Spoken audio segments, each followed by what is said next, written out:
अंकिता पाटील, आपण सुद्धा याच पक्षप्रवेश करतायत. काय नेमका हा पक्षप्रवेश सोहळा नेमका कशा पद्धतीने असतो? आज इंदापूर तालुक्यातील गोरगरीब जनता, सामान्य जनतेच्या आग्रहाखातर आम्ही हा निर्णय घेतलेला आहे.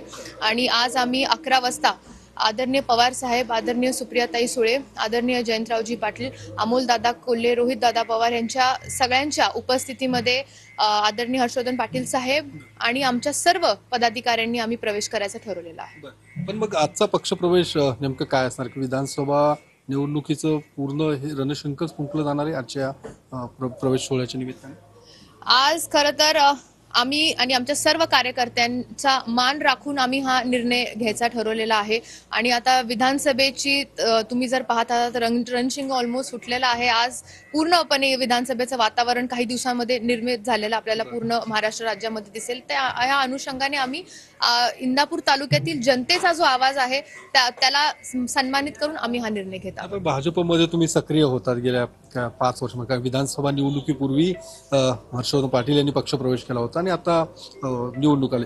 मग का भाजपकडून तुम्हाला थांबवण्याचा प्रयत्न झाला नाही का? काय नेमकी चर्चा झाली होती?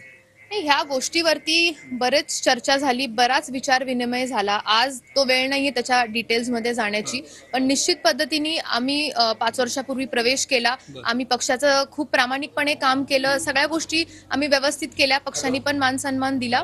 पण आज जनतेच्या खातर आम्हाला हा निर्णय घ्यावा लागतोय, कारण शेवटी